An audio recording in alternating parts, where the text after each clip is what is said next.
The morning crowd Will outside the you marry corporate me? building moved fast. Yes, of Like course. everyone was afraid of being left behind. Shoes tapped on stone, phones buzzed, security gates beeped, and no one really looked at anyone else. He was part of that flow. A single dad used to surviving on routine, deadlines, and quiet exhaustion. His tie was slightly loose, his mind already replaying numbers and targets from the meeting ahead. He would have walked straight past her if she had asked for money. But she didn't.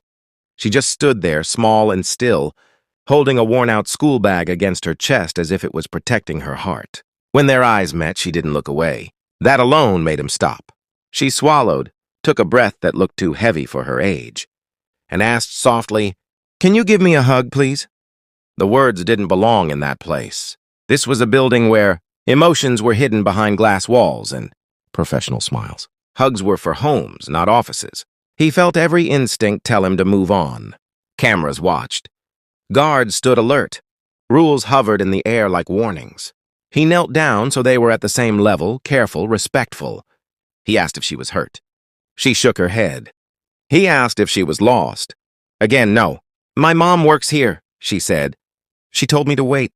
I waited a long time." Her voice trembled just a little. "They told me to go outside. My phone died." She paused, then added, "I don't need money. I just need a hug." Something inside him cracked quietly. He thought of his own child. How easy it was to forget how big the world feels when you're small. He opened his arms just enough to give her the choice. She stepped forward slowly, then leaned her forehead against his chest.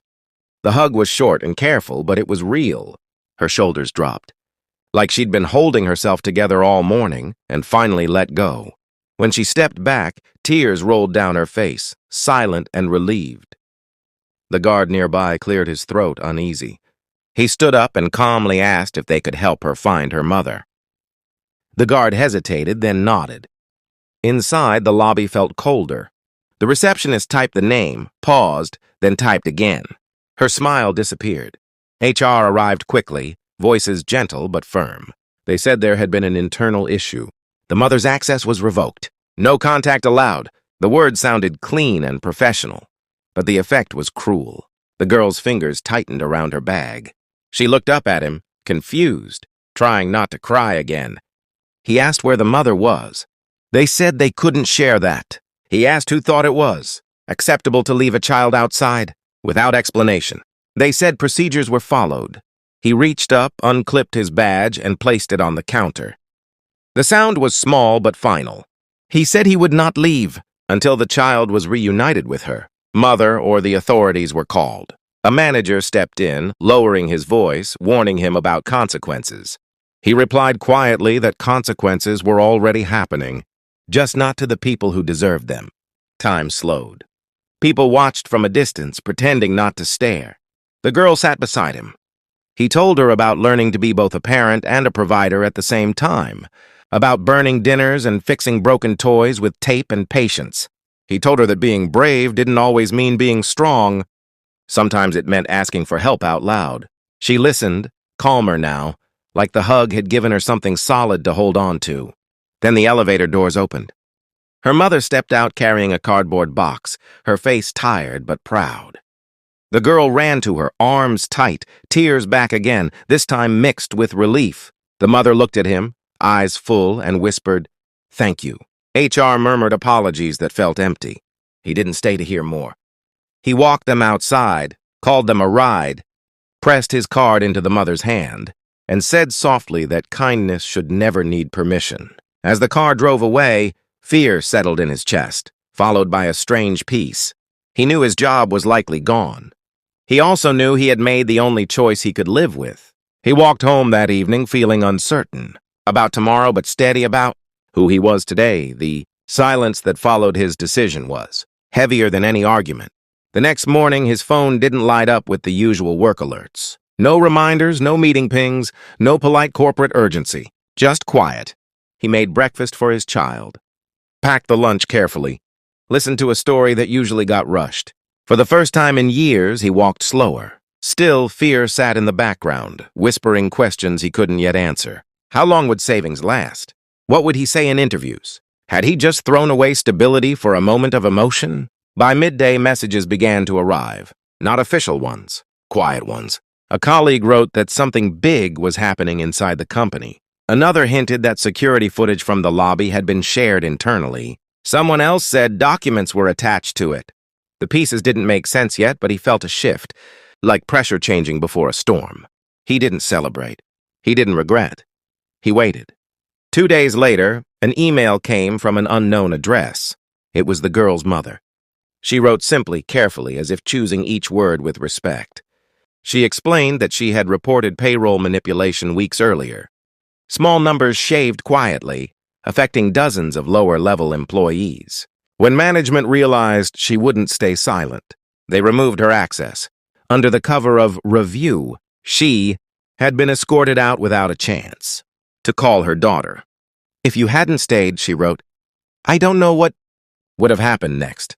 She ended the message by saying her daughter still talked about the hug, how it made her feel seen in a place that tried to erase them.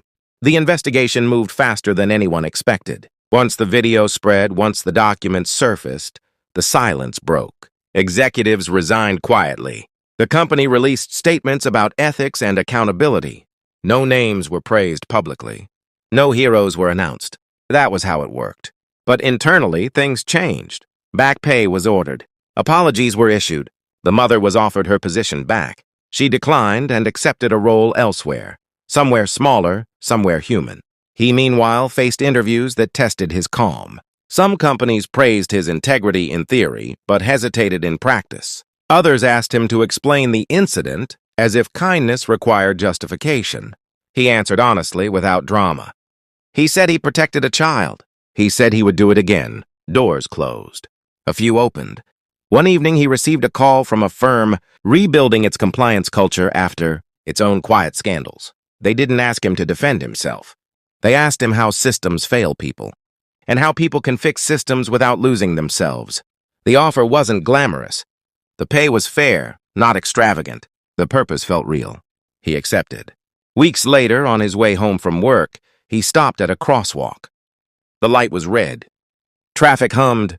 A familiar voice said his name. He turned and saw the girl. Standing taller now, shoes that fit, backpack stitched and clean. Her mother stood beside her, calm, confident. The girl didn't ask anything this time. She stepped forward and hugged him, strong and certain.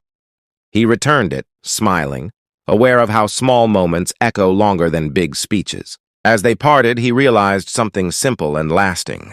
Kindness didn't fix everything. It didn't guarantee safety or success, but it interrupted harm. It reminded people of themselves. In workplaces built on silence, it created noise just loud enough to matter. He walked home knowing he might never be celebrated, never featured, never rewarded the way stories promise, and he was okay with that. That night, he told his child a story. Not about villains or victories, just about a brave question, a choice made without applause, and the quiet power of doing the right thing when no one is asking you to. The lesson wasn't dramatic.